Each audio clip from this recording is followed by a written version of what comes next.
Friends, स्वागत है आपका यूट्यूब चैनल जेडेक्स एग्जाम में। तो फ्रेंड्स, इस वीडियो में केमिस्ट्री से रिलेटेड जीके जीएस का क्वेश्चन दिया गया है जो आपके सभी जनरल कॉम्पिटिटिव एग्जाम में काफी मददगार साबित होने वाली है।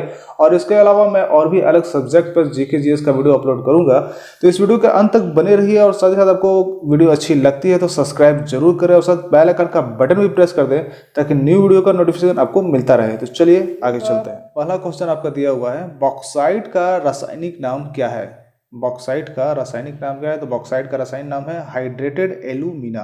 Hydrated alumina. अब देखते हैं नेक्स्ट क्या है। ब्लीचिंग पाउडर का रासायनिक नाम। ब्लीचिंग पाउडर का रासायनिक नाम क्या है? Calcium oxychloride. क्या है? Calcium oxychloride. अब देखते हैं नेक्स्ट है, प्लास्टर ऑफ पेरिस का रासायनिक नाम है। तो प्लास्टर ऑफ पेरिस का रासायनिक नाम है कैल्शियम सल्फेट हेमीहाइड्रेटेड। क्या है? Calcium sulphate hemihydrated. अब देखते हैं नेक्स्ट, स्याही के धब्बों को हटाने के लिए प्रयुक्त होता है। स्याही के धब्बों को हटाने के लिए क्या प्रयुक्त होता है? तो ऑक्जेलिक अम्ल से स्याही के धब्बों को हटाने के लिए प्रयुक्त होता है। अब नेक्स्ट है, पृथ्वी के गर्भ में दूसरा सबसे ज्यादा पाया जाने वाला धातु कौन सा है? तो पृथ्वी के गर्भ में पाए जाने वाला दूसरा सबसे ज्यादा धातु है आपका लोहा, और सबसे ज्यादा पहले स्थान पर पाया जाने वाला है एल्यूमिनियम। क्या है? एल्यूमिनियम। और दूसरा हो गया लोहा। अब नेक्स्ट है आपका, हरा थोथा या हरा कशिश किस रासायनिक पदार्थ का प्रचलित नाम है? हरा थोथा या हरा कशिश जो कहा जाता है वो रासायनिक पदार्थ वो है फेरस सल्फेट। फेरस सल्फेट को ही हरा थोथा या हरा कशिश कहा जाता है। अब नेक्स्ट है, कौन सा एक किसी तत्व के परमाणु क्रमांक को सबसे सही निर्धारित करता है? तो किसी तत्व के परमाणु क्रमांक को सबसे सही निर्धारित करता है प्रोटॉन की संख्या पर। प्रोटॉन की संख्या ही परमाणु क्रमांक को सबसे सही निर्धारित करता है। अब नेक्स्ट है आपका, परमाणु के नाभिक में कण होते हैं। परमाणु के नाभिक में कौन से कण होते हैं? प्रोटॉन और न्यूट्रॉन होते हैं। प्रोटॉन और न्यूट्रॉन नाभिक के कण में होते हैं। अब नेक्स्ट है, सबसे पहले इलेक्ट्रॉन के आवेश का सफलतापूर्वक निर्धारण किसने किया? तो किसने किया था? ये मिलिकन ने किया था। सबसे पहले इलेक्ट्रॉन के आवेश का सफलतापूर्वक निर्धारण किसने किया? मिलिकन ने। अब नेक्स्ट है,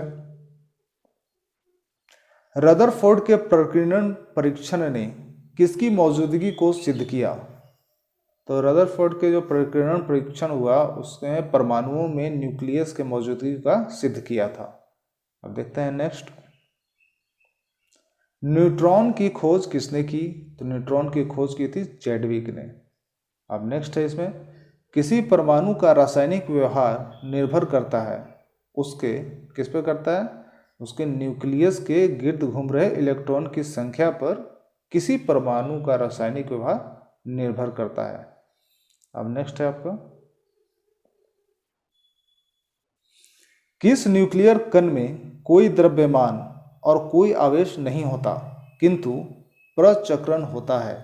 किसमें होता है? वो होता है न्यूट्रिनो। ये न्यूट्रिनो है जो न्यूक्लियर कण में कोई द्रव्यमान और कोई आवेश नहीं होता किंतु प्रचक्रण होता है। किसमें होता है? न्यूट्रिनो में होता है। अब नेक्स्ट है आपका, किसी परमाणु में परिक्रमण कर रहे किसी इलेक्ट्रॉन की कुल ऊर्जा क्या होती है? सदा धनात्मक पॉजिटिव होती है। अब नेक्स्ट है, न्यूक्लियस की द्रव्यमान संख्या। न्यूक्लियस की जो द्रव्यमान संख्या है क्या होता है? सदा उसके परमाणु क्रमांक से अधिक होता है। न्यूक्लियस की जो आपका एटॉमिक मास नंबर जो है उस सदा उसके परमाणु क्रमांक से अधिक होगा। नेक्स्ट है आपका, रासायनिक तत्व के अणु के संदर्भ में चुंबकीय क्वांटम संख्या का संबंध है। तो रासायनिक तत्व के अणु के संदर्भ में चुंबकीय क्वांटम संख्या का संबंध किससे है? तो चक्रण से है। दोस्तों, ये जितने भी क्वेश्चन आपको दिए गए ये हर बार क्वेश्चन में आपका एग्जाम में ये रिपीट किया हुआ एक क्वेश्चन है, और अधिकतर क्वेश्चन ऐसे जो काफ़ी इंपॉर्टेंट है, तो आपके लिए एग्जाम के लिए काफ़ी अच्छा क्वेश्चन इसमें दिया गया है। तो इस वीडियो के ध्यान से देखिए और अंत तक बने रहिए। चलिए देखते हैं अब इसमें नेक्स्ट क्वेश्चन दिया हुआ है, किसी तत्व के रासायनिक गुण निम्न में से कौन तय करता है? कौन तय करता है? तो तय करता है इलेक्ट्रॉन की संख्या। क्या तय करता है? किसी तत्व के रासायनिक गुण जो है इलेक्ट्रॉन की संख्या तय करता है। अब नेक्स्ट है आपका परमाणु क्रमांक 20 वाले परमाणु का इलेक्ट्रॉनिक विन्यास है। तो परमाणु क्रमांक 20 वाले जो परमाणु है उनका इलेक्ट्रॉनिक विन्यास हमेशा होता है 2 6 8 4। अब नेक्स्ट है नाभिक की खोज रदरफोर्ड ने किन कणों की सहायता से की। किन कणों की सहायता से नाभिक की खोज की थी रदरफोर्ड ने? तो अल्फा कणों की सहायता से नाभिक की खोज की थी। किसने की थी? तो रदरफोर्ड ने की थी। अब नेक्स्ट है आणविक कक्षा का अभिन्यास किससे नियंत्रित होता है? तो आणविक कक्षा का अभिन्यास जो नियंत्रित होता है वो चुंबकीय क्वांटम संख्या से नियंत्रित होता है। किससे होता है? चुंबकीय क्वांटम संख्या से। अब नेक्स्ट है एक परमाणु के 3 आधारभूत अवयव कौन से हैं? तो वो 3 अवयव हैं आपका प्रोटॉन, न्यूट्रॉन तथा इलेक्ट्रॉन है। अब नेक्स्ट है किसी तत्व के परमाणु की दूसरी कक्षा में इलेक्ट्रॉनों की अधिकतम संख्या हो सकती है। कितनी हो सकती है? तो 8 हो सकती है अधिकतम। अब नेक्स्ट है कार्बन का परमाणु क्रमांक 6 तथा परमाणु भार 12 है, तो इसके नाभिक में कितने प्रोटॉन होते हैं? तो जब भी परमाणु क्रमांक 6 रहेगा और परमाणु भार 12 है तो इसके नाभिक में प्रोटॉन होंगे 6। अब नेक्स्ट है परमाणुविक संख्या Z है एवं द्रव्यमान संख्या A के एक परमाणु में इलेक्ट्रॉन की संख्या कौन सी होगी? तो परमाणु संख्या इलेक्ट्रॉन संख्या होती है तो Z हो जाएगा। अब नेक्स्ट है सोडियम का परमाणु संख्या 11 तथा परमाणु द्रव्यमान 23 है, तो इसमें इलेक्ट्रॉन, न्यूट्रॉन एवं प्रोटॉनों की संख्या क्या होगी? तो परमाणु संख्या यानी कि हो गया आपका इलेक्ट्रॉन संख्या तो 11 है और परमाणु द्रव्यमान 23 है, इसमें 12 और 11 हो जाएगा, दोनों को मिलाकर 23 होता है। अब नेक्स्ट है आपका परमाणु की प्रभावी त्रिज्या होती है। तो परमाणु की प्रभावी त्रिज्या होती है क्या होती है? 10⁻⁻10 होती है। कितना होती है? 10⁻⁻10। अब नेक्स्ट है तत्व, यह यूरेनियम का है 92U235 यूरेनियम का होता है, में प्रोटॉनों की संख्या है, तो प्रोटॉनों की संख्या 92 होती है। अब नेक्स्ट है 20 न्यूट्रॉन व 18 इलेक्ट्रॉन वाला कण कौन सा है? तो आर्गन है। 20 न्यूट्रॉन 18 इलेक्ट्रॉन वाला कण कौन सा? आर्गन है। 18Ar38 आर्गन है। अब नेक्स्ट है आपका किसी तत्व का परमाणु संख्या 35 है तथा उसमें 18 इलेक्ट्रॉन है, तो उसमें प्रोटॉनों की संख्या कितनी होगी? तो उसमें प्रोटॉनों की संख्या आपकी 18 होगी। अब नेक्स्ट है आपका किसी तत्व के परमाणु में 2 प्रोटॉन, 2 न्यूट्रॉन और 2 इलेक्ट्रॉन हो, तो उस तत्व की द्रव्यमान संख्या कितनी होगी? तो उस तत्व की द्रव्यमान संख्या आपकी हो जाएगी 4। अब नेक्स्ट है आपका ऋणावेशित परमाणु यानी ऋणायन निगेटिव में प्रोटॉनों की संख्या क्या है? तो हमेशा निगेटिव में जो परमाणु में प्रोटॉनों की संख्या होती है परमाणु में इलेक्ट्रॉन की संख्या से कम होती है। अब नेक्स्ट है नाभिक की खोज के लिए रदरफोर्ड ने जब धातु के पतले पत्र पर अल्फा कणों की बौछार की तो क्या हुआ? नाभिक की खोज के लिए रदरफोर्ड ने जब धातु के पतले पत्र पर अल्फा कणों की बौछार की तो क्या हुआ था? अधिकांश अल्फा कण जो थे धातु की पन्नी को बिना छेपन यानी बिना के नुकसान के पार करके चले गए थे। अब नेक्स्ट है तत्वों की प्रकृति को ज्ञात किया जा सकता है। तो तत्वों की प्रकृति को ज्ञात किया जा सकता है। कैसे ज्ञात किया जा सकता है? तो इलेक्ट्रॉनिक विन्यासीकरण के द्वारा ज्ञात किया जा सकता है। अब नेक्स्ट है बहुचर्चित गॉड पार्टिकल है। बहुचर्चित गॉड पार्टिकल है कौन सा है? Higgs boson. कौन सा है? Higgs boson. अब नेक्स्ट है आपका रेडियो सक्रियता की परघटना की खोज किसने की? तो इसकी खोज की थी हेनरी बैकरेल ने। किसने की थी? हेनरी बैकरेल ने रेडियो सक्रियता की परघटना की खोज की थी। अब नेक्स्ट है रेडियोधर्मिता का यूनिट क्या है? तो रेडियोधर्मिता का यूनिट आपका है क्यूरी। क्यूरी है रेडियोधर्मिता का यूनिट। अब नेक्स्ट है, रेडियोधर्मी तत्व किसका उत्सर्जन करते हैं? रेडियोधर्मी जो है तत्व किसका उत्सर्जन करते हैं? तो अल्फा, बीटा और गामा विकिरण का उत्सर्जन करते हैं। अब नेक्स्ट है, किस में ऋणात्मक आवेश होती है? ऋणात्मक मतलब निगेटिव, तो किस में होती है वो? बीटा किरणें में आपका ऋणात्मक आवेश होती है।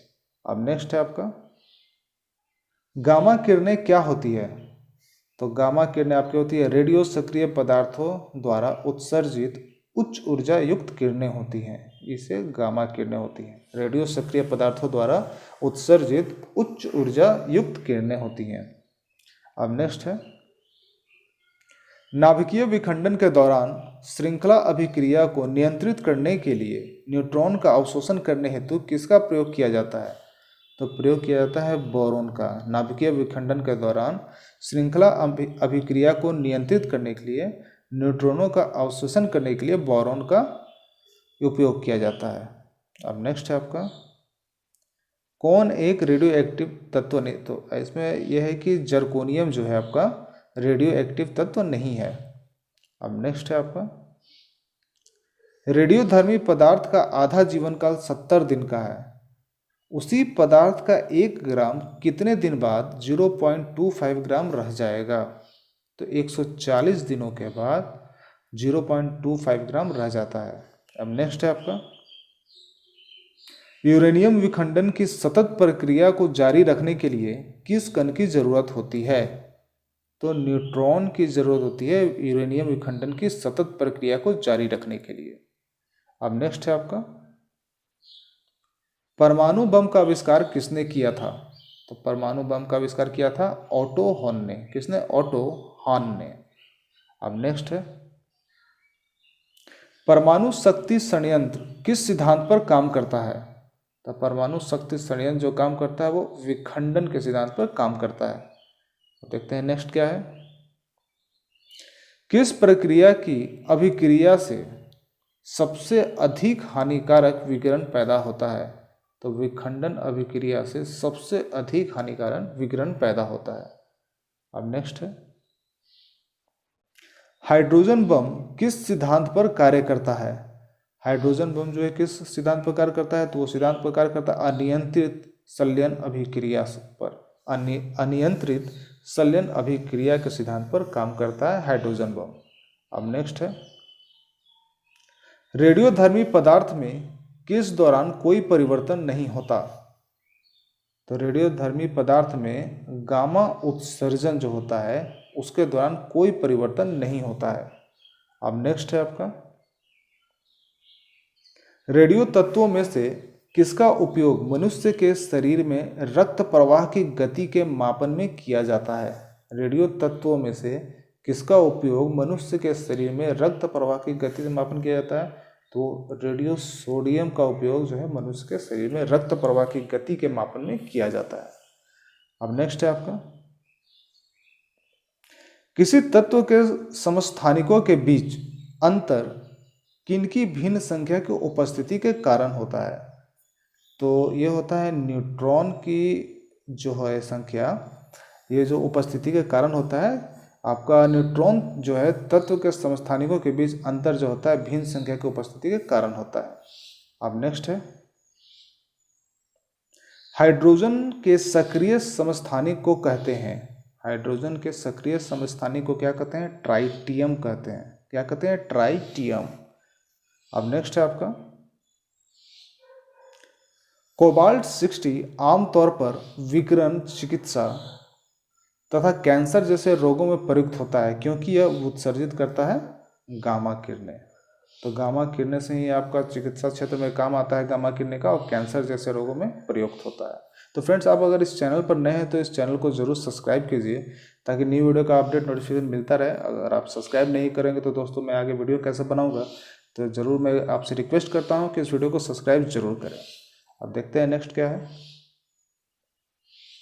लवण जो जल का अवशोषण करता है, कौन करता है? लवण जो जल का अवशोषण करता है तो उस लवण को क्या कहते हैं? तो उस लवण को कहते हैं हाइग्रोस्कोपिक लवण। हाइग्रोस्कोपिक लवण है जो जल का अवशोषण करता है। अब नेक्स्ट है आपका अमोनियो क्लोराइड का जलीय विलयन होता है। अमोनियो क्लोराइड का जलीय विलयन होता है, क्या होता है, वो क्षारीय होता है। अमोनियम क्लोराइड जल का जो विलयन होता है तो क्षारीय होता है। अब नेक्स्ट है आपका किसके उत्सर्जन से समभारिक उत्पन्न होते हैं। तो बीटा किरणें के उत्सर्जन से समभारिक उत्पन्न होते हैं। अब नेक्स्ट है सहसंयोजी आबंध किसके कारण बनता है। तो सहसंयोजी आबंध जो है आपका इलेक्ट्रॉन के अंश भाजन के कारण बनता है। अब नेक्स्ट है जिसमें आयनी सहसंयोजता तथा उप सहसंयोजक आबंध है वो किसमें है, वो है NH4Cl सोडियम क्लोराइड। अब देखते हैं नेक्स्ट सहसंयोजी यौगिक का उदाहरण क्या है। तो सहसंयोजी यौगिक का उदाहरण है CHCl3। अब नेक्स्ट है आपका हाइड्रोजन में एक इलेक्ट्रॉन लेकर हीलियम को इलेक्ट्रॉन विन्यास प्राप्त करने की प्रवृत्ति होती है। इस प्रवृत्ति की समानता रखता है अक्रिय गैसों से। किससे समानता रखता है, अक्रिय गैसों से समानता रखता है। अब नेक्स्ट है हाइड्रोजन के जलने से संबंध प्रक्रिया है। हाइड्रोजन से जलने से संबंध प्रक्रिया क्या कहलाएगा, ऑक्सीकरण कहलाएगा। अब नेक्स्ट है आपका किसमें क्लोरीन की ऑक्सीकरण अवस्था +1 है। तो क्लोरीन की ऑक्सीकरण अवस्था +1 किसमें होता है, हाइपोक्लोरस अम्ल में होता है, जिसमें क्लोरीन की ऑक्सीकरण अवस्था +1 होती है। अब नेक्स्ट है ऑक्सीजन की धनात्मक ऑक्सीकरण संख्या होती है, किसमें होती है, वो होती है OF2 ऑक्सीजन डाइफ्लोराइड में ऑक्सीजन की धनात्मक ऑक्सीकरण संख्या होती है। अब नेक्स्ट है आपका ऑक्सीकारक एक पदार्थ है जो एक दिए गए पदार्थ में मूल तत्व के ऑक्सीकरण अंग को बढ़ाता है।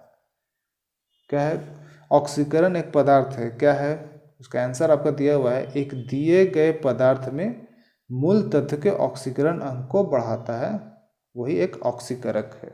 अब नेक्स्ट है आपका OF2 में ऑक्सीजन की ऑक्सीकरण अवस्था कितनी होती है। तो इसमें ऑक्सीकरण की अवस्था होती है +2। अब नेक्स्ट है जब एक ताम्र दंड को जलीय सिल्वर नाइट्रेट विलयन में डुबाया जाता है तो विलयन का रंग बदलकर नीला हो जाता है। ऐसा किस लिए होता है, ऐसा इसलिए होता है कि कॉपर जो है Cu कॉपर और Ag चांदी होती है, तो कॉपर जो है चांदी की अपेक्षा अधिक आसानी से अपचयित होता है, इसलिए इसका रंग बदलकर नीला हो जाता है। अब नेक्स्ट है आपका किसी एक सामान्य व्यक्ति के रक्त का pH का स्तर क्या होता है। तो pH का स्तर होता है 7.35 से 7.45 तक। अब नेक्स्ट है जल में घुलनशील भस्म को कहते हैं, क्या कहते हैं, तो जल में घुलनशील भस्म को क्षार कहते हैं। अब नेक्स्ट है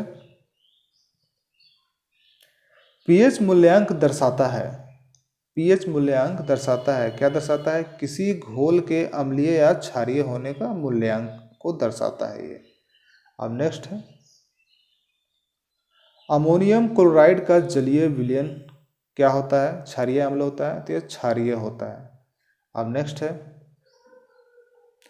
H2O और जलीय NaOH से भरी प्रकनलियों के विलयनों में विभेद किया जा सकता है। किसके द्वारा विभेद किया जा सकता है, तो लाल लिटमस के द्वारा विभेद किया जा सकता है। अब नेक्स्ट है H2CO3 क्या है, तो H2CO3 एक अम्लीय लवण है, क्या है, अम्लीय लवण। अब नेक्स्ट है किसी लवण का जलीय विलयन लाल लिटमस को नीला कर देता है। तो किस जलीय लवण का जलीय विलयन करता है, तो Na2CO3 का लवण का जो जलीय विलयन है लाल लिटमस को नीला कर देगा। अब नेक्स्ट है कॉपर सल्फेट का जलीय घोल प्रकृति में अम्लीय होता है क्योंकि लवण में होता है क्या होता है लवण में? हाइड्रोलाइसिस होता है। इसलिए कॉपर सल्फेट का जलीय घोल प्रकृति में अम्लीय होता है, क्योंकि लवण में हाइड्रोलाइसिस होता है। तो इस वीडियो का आपको पीडीएफ फाइल लिंक भी इस डिस्क्रिप्शन बॉक्स में दे दूंगा, वहां से आप इसका पीडीएफ फाइल डाउनलोड कर सकते हैं। चलिए देखते हैं अब आगे। कौन सा यौगिक लुईस अम्ल नहीं है? लुईस अम्ल कौन सा नहीं है? तो BF3 जो बोरॉन ट्राइफ्लोराइड जो है वो आपका यौगिक लुईस अम्ल नहीं है। अब नेक्स्ट है, ताप एवं दबाव की समान अवस्थाओं में विभिन्न गैसों के समान आयतन में किसकी संख्या समान होती है? तो होती है अणु की संख्या जो है समान होती है। अब देखते हैं नेक्स्ट, गैसीय समीकरण PV = nRT में R सूचित करता है। किसको R सूचित करता है? तो एक मोल गैस को सूचित करता है R। अब नेक्स्ट है, फैराडे का नियम संबंधित है। फैराडे का नियम जो है किससे संबंधित है? विद्युत चुंबकीय से संबंधित है। अब नेक्स्ट है, किसी गैस को दबाने यानी कि संपीड़ित करने पर क्या होता है? तो दाब और तापमान जो है दोनों बढ़ जाते हैं। अब नेक्स्ट है, सभी गैसों शून्य आयतन प्राप्त करते हैं जब तापक्रम, सभी गैसें जो है शून्य आयतन प्राप्त कर लेते हैं जब तापक्रम -273 डिग्री सेंटीग्रेड हो जाता है। अब नेक्स्ट है, परम ताप का मान होता है, परम ताप का मान कितना होता है? -273 डिग्री सेंटीग्रेड। इससे नीचे तापमान नहीं जा सकता है। अब नेक्स्ट है आपका, परम शून्य ताप जो है क्या है? परम शून्य ताप आपका सैद्धांतिक रूप से न्यूनतम संभव तापमान है। अब नेक्स्ट है, जब अभिकारक और उत्प्रेरक दोनों की भौतिक अवस्थाएं समान है तो उत्प्रेरक कहलाता है। क्या कहलाता है उत्प्रेरक? समांग उत्प्रेरक कहलाता है। कब कहलाता है? जब अभिकारक और उत्प्रेरक दोनों की भौतिक अवस्थाएं समान होती हैं तो। अब नेक्स्ट है, कौन सा ईंधन न्यूनतम पर्यावरणीय प्रदूषण उत्पन्न करता है?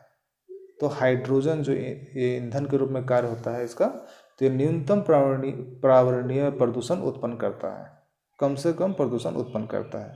अब नेक्स्ट है, कौन जीवाश्म ईंधन नहीं है? तो नाइट्रोजन जो है आपका जीवाश्म ईंधन नहीं है। अब नेक्स्ट है, हीलियम जो है इसमें दिखा है कौन ईंधन तत्व नहीं है? तो हीलियम जो है आपका ईंधन तत्व नहीं है। अब नेक्स्ट है, वे पदार्थ जो जलकर ऊष्मा प्रदान करते हैं क्या कहलाते हैं? तो वो ईंधन कहलाते हैं। अब नेक्स्ट है, प्रोड्यूसर गैस किसका मिश्रण है?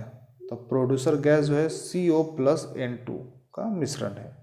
अब नेक्स्ट है, किसका प्रयोग नोदक या रॉकेटों में ईंधन के रूप में किया जा सकता है? तो द्रव हाइड्रोजन और द्रव ऑक्सीजन को रॉकेटों के ईंधन के रूप में प्रयोग किया जा सकता है। अब नेक्स्ट है, कौन सा तत्व सर्वाधिक विद्युत ऋणात्मक है? तो सर्वाधिक जो विद्युत ऋणात्मक नेगेटिव है वो है फ्लोरीन, ये आपका सर्वाधिक विद्युत ऋणात्मक है। अब नेक्स्ट है आपका, किसमें शून्य इलेक्ट्रॉन सजातीयता होती है? किसमें शून्य इलेक्ट्रॉन सजातीयता होती है? तो वो नियोन में होती है। किसमें? नियोन में होती है। अब नेक्स्ट है, तीसरे और चौथे समूह के ऑक्साइड को सामान्य गुणधर्म क्या है? तो तीसरे और चौथे समूह के ऑक्साइड का सामान्य गुणधर्म होता है बेसिक और एसिटिक, यानी कि क्षार और अम्ल का। अब नेक्स्ट है आपका, सोडियम धातु का संग्रह किसमें डुबोकर किया जाता है? तो सोडियम को संग्रह जो किया जाता है भंडारण, वो जल में डुबोकर किया जाता है। अब नेक्स्ट है आपका, आजकल सड़क की रोशनी में पीले लैंप बहुतायत से प्रयुक्त हो रहे हैं। देखते होंगे रोड के किनारे पीले रंग का एक रेडियम जैसा लगा होता है। इन लैंपों में किसका उपयोग करते हैं? तो इसमें आपका जो यूज किया जाता है वो सोडियम के कारण वो चमकता है आपका। अब नेक्स्ट है, धोने के सोडा का रासायनिक सूत्र है। धोने के सोडा का रासायनिक सूत्र है, क्या सूत्र है उसका? Na2CO3 × 10H2O है। ये आपका सोडा का रासायनिक सूत्र है। अब नेक्स्ट है, फोटोग्राफी में अस्थायीकर के रूप में प्रयुक्त होने वाला रसायन है। तो फोटोग्राफी में अस्थायीकर के रूप में प्रयुक्त होने वाला रसायन है, उसका नाम है आपका सोडियम थायोसल्फेट। क्या है? Sodium thiosulphate. यह फोटोग्राफी में प्रयुक्त होता है। अब नेक्स्ट है आपका, मिल्क ऑफ मैग्नीशिया एक निलंबन है। मिल्क ऑफ मैग्नीशिया एक निलंबन है, किसका है? तो मैग्नीशियम हाइड्रोक्साइड का। मिल्क ऑफ मैग्नीशिया एक निलंबन है मैग्नीशियम हाइड्रोक्साइड का। अब नेक्स्ट है आपका, क्लोरोफिल अणु में क्या मौजूद होता है? तो क्लोरोफिल अणु में मौजूद होता है मैग्नीशियम, Mg। अब नेक्स्ट है आपका, एप्सम सॉल्ट का रासायनिक सूत्र है। एप्सम सॉल्ट का रासायनिक सूत्र है MgSO4 into 7H2O। MgSO4 into 7H2O Epsom salt का रासायनिक सूत्र है। अब नेक्स्ट है आपका, कृंतकनाशी यानी कि रोडेंटनाशी के रूप में किसका प्रयोग किया जाता है? तो जिंक फॉस्फेट का प्रयोग किया जाता है रोडेंटनाशी के रूप में। अब नेक्स्ट है आपका, विद्युत का सबसे अच्छा चालक कौन सा है? तो विद्युत का सबसे अच्छा चालक होता है चांदी।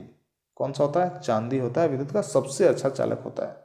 अब नेक्स्ट है आपका, चांदी के बर्तन कुछ अवधि के बाद काले क्यों पड़ जाते हैं? तो चांदी के बर्तन कुछ अवधि के बाद काले इसलिए पड़ जाते हैं कि चांदी पर जो है आपका सल्फाइड का लेप बन जाता है। चांदी पर सल्फाइड का लेप बन जाने के कारण चांदी के बर्तन जो है कुछ समय के बाद काले पड़ने लगते हैं। अब नेक्स्ट है, मीना माता रोग किस कारण से होता है? तो मीना माता रोग जो होता है आपका पारा के कारण होता है। अब नेक्स्ट है, किसी अमलगम का एक घटक सदा होता है। किसी अमलगम का एक घटक सदा होता है, वो कौन सा होता है? वो मरकरी। अब नेक्स्ट है, कैडियम प्रदूषण किससे संबंध है? तो कैडियम प्रदूषण आपका इटाई रोग से संबंधित रखता है, क्योंकि कैडियम प्रदूषण से इटाई नामक रोग होता है। अब नेक्स्ट है आपका, टेलीफोन रिसीवर तथा रेडियो एवं टेलीविजन के कैबिनेट किस प्लास्टिक के बने होते हैं? तो वो बने होते हैं आपका बेकेलाइट से। बेकेलाइट से टेलीफोन रिसीवर तथा रेडियो एवं टेलीविजन के कैबिनेट जो बने होते हैं प्लास्टिक का नाम है बेकेलाइट। अब नेक्स्ट है आपका, कौन सी धातु रोशनी के बल्बों में फिलामेंट के रूप में प्रयुक्त होता है? तो जो बल्ब में रोशनी होती है उस रोशनी में जो होता है टंगस्टन जो होता है उसी के कारण आपका रोशनी देती है बल्ब में। अब इसी में नेक्स्ट एक और क्वेश्चन रिलेटेड इससे है कि विद्युत बल्ब का तंतु जो होता है किसका बना होता है? तो विद्युत बल्ब का तंतु जो है आपका टंगस्टन का ही बना होता है। अब नेक्स्ट है, कौन सी धातु अर्धचालक की भांति ट्रांजिस्टर में प्रयुक्त होता है? तो ये अर्धचालक की भांति जो है ट्रांजिस्टर में प्रयुक्त होता है वो जर्मेनियम होता है, ट्रांजिस्टर में यूज होता है इसका। अब नेक्स्ट है, मोनाजाइट बालू में कौन सा खनिज पाया जाता है? तो मोनाजाइट बालू में आपका जो खनिज पाया जाता है उसका नाम आपका है थोरियम। क्या नाम है? थोरियम। अब नेक्स्ट है, नॉन स्टिकी बर्तनों के निर्माण में प्रयुक्त प्लास्टिक। तो जो भी नॉन स्टिक आपके बर्तन जो देखे होंगे तो उसमें जो प्लास्टिक जो यूज होता है उसको प्लास्टिक का नाम है आपका टेफ्लॉन। क्या नाम है? टेफ्लॉन। अब नेक्स्ट है आपका, उर्वरकों के निर्माण में कौन सा तत्व प्रयोग में लाया जाता है? तो जो उर्वरक के निर्माण में जो प्रयोग होता है वो पोटेशियम का प्रयोग में लाया जाता है। उर्वरक के निर्माण में पोटेशियम का प्रयोग होता है। अब नेक्स्ट है, आवर्त सारणी में कौन सी सबसे भारी होती है? तो सबसे भारी आपका तत्व ओस्मियम है। ओस्मियम जो है सबसे भारी तत्व होती है। अब नेक्स्ट है, मोती यानी पर्ल मुख्य रूप से बना होता है। तो मोती जो बना होता है वो कैल्शियम सल्फेट से बना हुआ होता है। अब नेक्स्ट है आपका, रबड़ उद्योग में बहुलता से प्रयुक्त होता है। रबड़ उद्योग में जो सबसे ज़्यादा आपका यूज होता है वो एनिलीन। एनिलीन का बहुलता से प्रयुक्त होता है रबड़ उद्योग में। अब नेक्स्ट है आपका, शुष्क सेल यानी बैटरी में किसका विद्युत अपघट्यों के रूप में प्रयोग किया जाता है? तो उसमें प्रयोग किया जाता है आपका अमोनियम क्लोराइड और जिंक क्लोराइड का यूज किया जाता है शुष्क सेल में। अब नेक्स्ट है समृद्ध यूरेनियम होता है। समृद्ध यूरेनियम क्या होता है? तो समृद्ध यूरेनियम वो होता है इसमें प्राकृतिक यूरेनियम जिसमें रेडियोधर्मी U-235 आइसोटोप का घटक कृत्रिम रूप से बढ़ाया जा सके, वो होता है समृद्ध यूरेनियम। अब नेक्स्ट है आपका कौन सा एक यशद पुष्प कहलाता है? यशद पुष्प कहलाता है, किसे कहते हैं? जिंक नाइट्रेट जो है यशद पुष्प कहलाता है। अब नेक्स्ट है आपका मसाला एक मिश्रण होता है। मसाला जो घर बनाने की जो मसाला होती है उसका मिश्रण होता है जल, बालू और जिप्सम का। अब नेक्स्ट है फोटोग्राफी में कौन सा रासायनिक यौगिक प्रयोग किया जाता है? तो फोटोग्राफी में जो रासायनिक यौगिक जो प्रयोग किया जाता है वो है सिल्वर ब्रोमाइड का। किसका है? सिल्वर ब्रोमाइड का। अब नेक्स्ट है विद्युत तापी साधन के लिए तापी घटक बनने के लिए जिस मिश्र धातु का प्रयोग किया जाता है वो कौन सी है? तो उसका नाम है आपका नाइक्रोम। नाइक्रोम जो है विद्युत तापी साधन के लिए तापी घटक बनने के लिए आपका नाइक्रोम मिश्र धातु का प्रयोग किया जाता है। अब नेक्स्ट है आपका जिंक सल्फेट का आमतौर पर प्रयोग किया जाता है। तो जिंक सल्फेट का आमतौर पर प्रयोग किया जाता है, कहाँ किया जाता है? कवकनाशी के रूप में जिंक सल्फेट का आमतौर पर प्रयोग किया जाता है।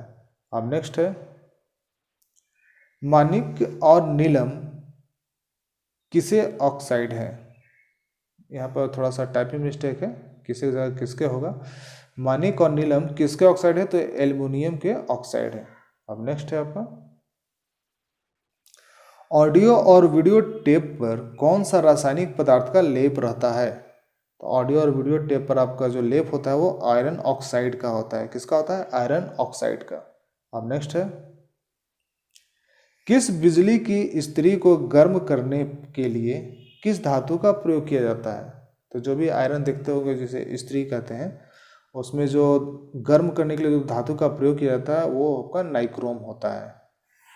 अब नेक्स्ट है आपका लेड पेंसिल में लेड का प्रतिशत कितना होता है? तो लेड पेंसिल में लेड का जो प्रतिशत वो 0 होता है, यानी कुछ नहीं होता है उसमें। अब नेक्स्ट है आपका धातुओं में से सर्वाधिक हीन चालक कौन सा है? तो सर्वाधिक हीन चालक आपका सीसा है। अब नेक्स्ट है प्लास्टर ऑफ पेरिस रासायनिक रूप से है। तो प्लास्टर ऑफ पेरिस का रासायनिक नाम क्या है? तो कैल्शियम सल्फेट है। अब नेक्स्ट है आपका जस्ते से एक बर्तन पर विद्युत लेपन की विधि में क्या होता है? तो जस्ते से एक बर्तन पर जो विद्युत लेपन की विधि होता है वो बर्तन को ऋण ध्रुव तथा शुद्ध जस्ते को धन ध्रुव बनाया जाता है। अब नेक्स्ट है आपका फ्यूज तार किससे बनती है? जो घरों में जो फ्यूज लगता है वो तार बनती है टीन और सीसा की मिश्र धातु से। अब नेक्स्ट है आपका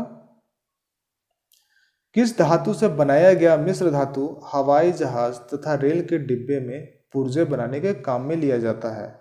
तो आपका एल्युमिनियम धातु से जो है एल्युमिनियम धातु से बनाया गया जो मिश्र धातु होता है उसे हवाई जहाज और रेल के डिब्बे में पुर्जे बनाने के काम में लिया जाता है। अब नेक्स्ट है आपका पीतल में कौन कौन सी धातुएं होती हैं? तो पीतल में आपका मिला होता है तांबा और जस्ता, ये धातुएं होती हैं पीतल में। अब नेक्स्ट है आपका अश्रु गैस है। अश्रु यानी आंसू गैस जो होता है वो क्या है? वो अमोनिया है। अब नेक्स्ट है चुंबक बनाने के लिए कौन सा मिश्र धातु का प्रयोग किया जाता है? तो मिश्र धातु का नाम है एल्निको। एल्निको से चुंबक बनाई जाती है। अब नेक्स्ट है कांच का गहरा नीला रंग किससे मिलता है? तो कोबाल्ट ऑक्साइड से कांच का गहरा नीला रंग मिलता है। अब नेक्स्ट है आपका यूरेनियम के रेडियो एक्टिव विद्युतन के फलस्वरूप अंततः क्या बनता है? तो इसमें लिखा हुआ है कि यूरेनियम के रेडियो एक्टिव विद्युतन के फलस्वरूप जो अंततः आपका मिलता है सीसा। अब नेक्स्ट है आपका माणिक का लाल रंग किसकी मौजूदगी के कारण होता है? तो माणिक में जो लाल रंग होता है वो क्रोमियम ऑक्साइड के कारण लाल होता है। अब नेक्स्ट है कांच होता है। कांच क्या होता है? तो कांच आपका अतिशीतित द्रव्य होता है। अब नेक्स्ट है पायरेक्स कांच को अधिक सामर्थ्य बनाने के लिए क्या उत्तरदायी है? तो पायरेक्स कांच को अधिक सामर्थ्य बनाने के लिए आपका जो सबसे ज़्यादा उत्तरदायी है वो है बोरेक्स। बोरेक्स से ही अधिक सामर्थ्य कांच बनाई जाती है। अब नेक्स्ट है फोटोक्रोमेटिक कांच में किसकी उपस्थिति के कारण काला रंग होने का गुण धर्म होता है? तो ये रजत ब्रोमाइड के कारण उपस्थिति के कारण काला रंग होने का गुणधर्म होता है। अब नेक्स्ट है आपका किस धातु में कॉपर सल्फेट विलयन या घोल से तांबे का निक्षेप हो जाता है? तो होता है आपका लोहा धातु में। अब नेक्स्ट है 106वें तत्व। तो 106वें तत्व कौन सा है? तो सी बोर्जियम है। 106वें तत्व सी बोर्जियम की खोज किसने की थी? तो इसकी खोज की थी सी बॉर्ग ने। किसने खोज की थी? सी बॉर्ग ने 106वें तत्व सी बोर्जियम की खोज की थी। अब नेक्स्ट है आपका हाइड्रोजन के बड़े खंडों को कौन अवशोषित करता है? तो हाइड्रोजन के बड़े खंडों को अवशोषित करता है परिष्कृत विभाजित निकेल। अब नेक्स्ट है जल एक अच्छा विलायक है। जल एक अच्छा विलायक है यह किसके उच्च होने के कारण है? तो जल की विशिष्ट ऊष्मा के कारण जो होता है एक अच्छा विलायक होता है जल। अब नेक्स्ट है आपका जल का घनत्व होता है कितना होता है? हर तापमान पर एक समान होता है। जल का घनत्व जो है हर तापमान पर एक समान होगा। अब नेक्स्ट है आपका हाइड्रोजन सल्फाइड या हाइड्रोजन क्लोराइड की तुलना में जल का उच्च क्वथनांक किसके कारण है? तो जल का जो उच्च क्वथनांक होता है हाइड्रोजन आबंध के कारण होता है। अब नेक्स्ट है पानी में नमक मिलाने पर पानी के क्वथनांक और हिमांक क्या हो जाएगा? पानी में अगर नमक मिलाने पर तो इसमें होता क्या है कि पानी में जैसे ही नमक मिलाएगा तो क्वथनांक जो है बढ़ जाएगा और हिमांक जो है घट जाता है। अब नेक्स्ट है आपका जल में अस्थायी कठोरता किसकी उपस्थिति के कारण आ जाती है? तो जल में जो अस्थायी कठोरता जो आती है वो उपस्थिति होती है पानी में कैल्शियम तथा मैग्नीशियम के क्लोराइड तथा सल्फेट के कारण ही जल में जो कठोरता आ जाती है। अब नेक्स्ट है आपका एक नाभिकीय रिएक्टर में भारी जल का क्या कार्य होता है? तो एक नाभिकीय रिएक्टर में भारी जल का कार्य होता है रिएक्टर को ठंडा करना। अब नेक्स्ट है एल्कोहलिक खमीरन का आखिरी उत्पादन क्या है? एल्कोहलिक खमीरन का आखिरी उत्पादन आपका है इथाइल एल्कोहल। अब नेक्स्ट है C2H5OH किसका रासायनिक सूत्र है? तो रासायनिक सूत्र है आपका इथाइल एल्कोहल का। किसका है? इथाइल एल्कोहल का। अब नेक्स्ट है आपका मिथेनॉल किस नाम से जाना जाता है? तो मिथेनॉल जो आपका नाम से जाना जाता है वो वुड एल्कोहल के नाम से जाना जाता है। अब नेक्स्ट है आपका एल्डोल संघनन। एल्डोल संघनन किसके बीच नहीं हो सकता? एल्डोल संघनन जो है एक एल्डिहाइड व एक ईस्टर के बीच जो है एल्डोल संघनन नहीं हो सकता है। अब नेक्स्ट है आपका कास्ट यानी लकड़ी से प्राप्त पायरोलिग्नियस अम्ल में होता है। कास्ट से प्राप्त पायरोलिग्नियस अम्ल में होता है क्या होता है? 10% एसिटिक अम्ल होता है। अब नेक्स्ट है आपका बायोडीजल के उत्पादन में कौन सी प्रक्रिया अपनाई जाती है? तो बायोडीजल के उत्पादन में आपका ट्रांस एस्ट्रीफिकेशन प्रक्रिया अपनाई जाती है। अब नेक्स्ट है आपका जब चींटियां काटती हैं तो वे अंतःक्षेपित करती है। मतलब जब चींटियां काटती हैं तो शरीर के अंदर में क्या छोड़ देती हैं? तो वो छोड़ती हैं फॉर्मिक अम्ल छोड़ती है। इसी कारण से जलन थोड़ा होता है। अब नेक्स्ट है आपका मधुमक्खी के दंश से एक अम्ल छूटता है जिसके कारण दर्द और जलन होती है। यह अंतःक्षेपित अम्ल कौन सा है? तो अम्ल है आपका मेथेनोइक अम्ल। अब नेक्स्ट है आपका सीरा अति उत्तम कच्चा माल है। सीरा जो है अति उत्तम कच्चा माल है किसके लिए? एसिटिक अम्ल के लिए। अब नेक्स्ट है आप, सिरके में कौन सा अम्ल होता है? तो सिरके में जो अम्ल होता है वह है एस्कॉर्बिक अम्ल। अब नेक्स्ट है, मानव शरीर में कौन सा तत्व प्रचुर मात्रा में होता है? तो मानव शरीर में जो तत्व है वो प्रचुर मात्रा में होता है वो है ऑक्सीजन। अब नेक्स्ट है आपका, पक्षियों के हड्डियों का पाउडर उर्वरक के रूप में काम में लाया जाता है। क्यों लाया जाता है? क्योंकि यह भरपूर होता है फास्फोरस से। अब नेक्स्ट है, खट्टे दूध के उत्पादों में कौन सा अम्ल होता है? तो खट्टे दूध के उत्पादन में होता है एसिटिक अम्ल। खट्टे दूध के उत्पादों में जो होता है एसिटिक अम्ल होता है। अब नेक्स्ट है आपका, नींबू खट्टा किस कारण से होता है? तो नींबू खट्टा आपका होता है साइट्रिक अम्ल के कारण। अब नेक्स्ट है, अम्लों में से किसको बेकिंग पाउडर के निर्माण में उपयोग करते हैं? तो ये लैक्टिक अम्ल का जो है आपका बेकिंग पाउडर के निर्माण में उपयोग किया जाता है। अब नेक्स्ट है आपका, फोटोग्राफी में कौन सा अम्ल प्रयोग किया जाता है? फोटोग्राफी में जो अम्ल का प्रयोग होता है उसका नाम है ऑक्जेलिक अम्ल। क्या नाम है? ऑक्जेलिक अम्ल। अब नेक्स्ट है आपका,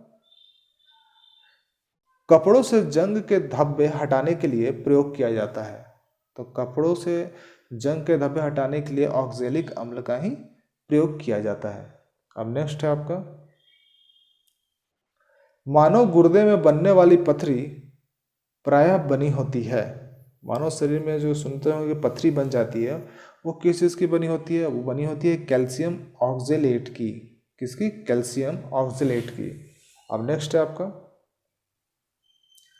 डॉक्टरों की राय है कि गुर्दे एवं गॉल ब्लैडर की पथरी से पीड़ित व्यक्तियों को अधिक मात्रा में टमाटर, अंडे, दूध और गोभी आदि नहीं लेने चाहिए ताकि किसकी क्रिस्टल ना बन सके? तो कैल्शियम ऑक्जेलेट की क्रिस्टल ना बन सके।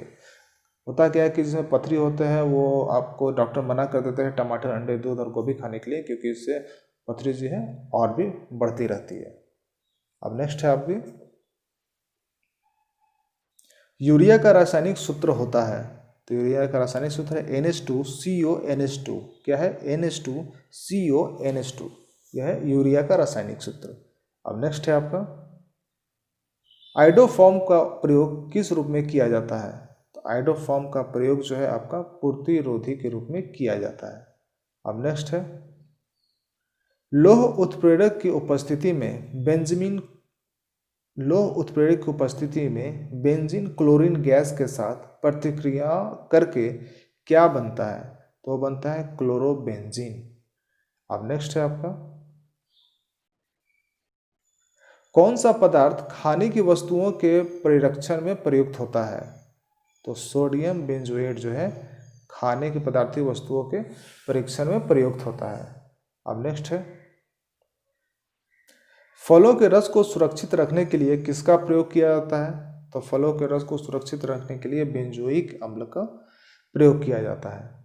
अब नेक्स्ट है, खाद्य पदार्थों के परिरक्षण के लिए प्रयोग में लाया जाने वाला रसायन है, वो कौन सा रसायन है? तो सोडियम बेंजोएट है, जो खाद्य पदार्थों के परिरक्षण या भंडारण के प्रयोग में लाया जाता है। अब नेक्स्ट है आपका, फूड प्रोसेसिंग हेतु प्रयुक्त होता है। तो फूड प्रोसेसिंग हेतु क्या प्रयुक्त होता है? बेंजोइक अम्ल होता है। अब नेक्स्ट है,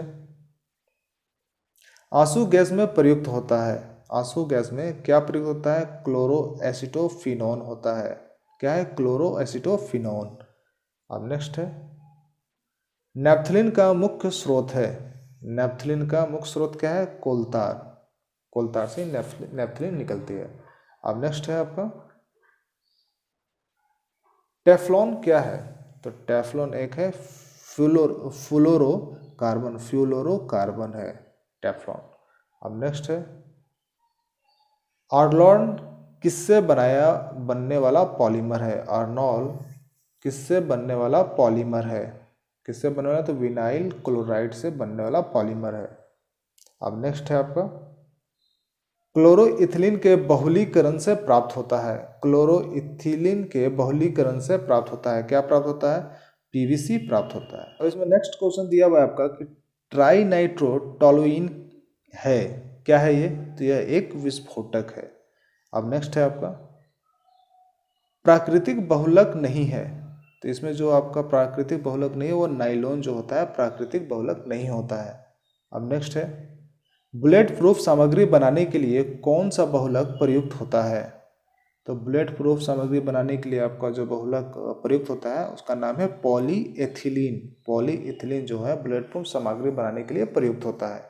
अब नेक्स्ट है आपका बेकेलाइट फिनॉल तथा अन्य किसका बहुलक है? तो बेकेलाइट फिनॉल तथा जो है फॉर्मेल्डिहाइड का बहुलक है। किसका बहुलक है? फॉर्मेल्डिहाइड का। अब नेक्स्ट है आपका किसके बहुलीकरण से पीवीसी बनता है? तो पीवीसी बनता है विनाइल क्लोराइड के बहुलीकरण से। अब देखते हैं नेक्स्ट क्या है कृत्रिम रेशमक का नाम क्या है? कृत्रिम रेशमक का नाम है आपका डेक्रोम। अब नेक्स्ट है मानव निर्मित प्रथम कृत्रिम रेशा था। तो मानव निर्मित प्रथम कृत्रिम रेशा था रेयॉन। अब नेक्स्ट है आपका प्राकृतिक रबड़ किसका बहुलक है? तो प्राकृतिक रबड़ जो आपका बहुलक है आइसोप्रीन का। अब नेक्स्ट है आपका सूखने वाले तेलों में काफी बड़ी मात्रा में होती है। तो सूखने वाले तेलों में काफी बड़ी मात्रा में क्या होती है? तो असंतृप्त वसा अम्लों की होती है बड़ी मात्रा सूखने वाले तेलों में। अब नेक्स्ट है आपका एमाइडो को किस अभिक्रिया द्वारा एमाइनो में बदला जा सकता है? एमाइडो को किस अभिक्रिया द्वारा एमाइनो में बदला जा सकता है? तो हॉफमैन की अभिक्रिया द्वारा एमाइनो में बदला जा सकता है। अब नेक्स्ट है आपका ग्लाइकोजिन स्टार्च तथा सेलुलोज किसके बहुलक हैं? तो आपका जो ग्लाइकोजिन स्टार्च तथा सेलुलोज जो बहुलक है उसका नाम है ग्लूकोज। ग्लूकोज का ही ये सब बहुलक है। अब नेक्स्ट है आपका एक विद्यार्थी ने संयोगवश एसीटोन को एल्कोहल के साथ मिला दिया।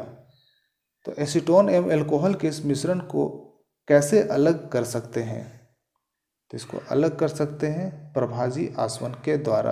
अगर कोई भी एसीटोन को अल्कोहल के साथ मिला दिया है तो एसीटोन एवं अल्कोहल को प्रभाजी आसवन द्वारा अलग कर सकते हैं। तो फ्रेंड्स इस वीडियो का ये लास्ट क्वेश्चन था। तो आपको वीडियो कैसी लगी कमेंट करके ज़रूर बताइएगा और आपको वीडियो अच्छी लगी तो सब्सक्राइब जरूर करें ताकि जैसे ही मैं न्यू वीडियो अपडेट करूं तो आपको नोटिफिकेशन मिल जाए और साथ बेल आइकन का बटन भी प्रेस कर दीजिए और साथ साथ वीडियो को शेयर भी कीजिए ताकि अपने दोस्तों को भी इस वीडियो का फायदा मिल सके। तो फिर आपको अगले वीडियो में मिलते हैं, तब तक के लिए जय हिंद जय भारत।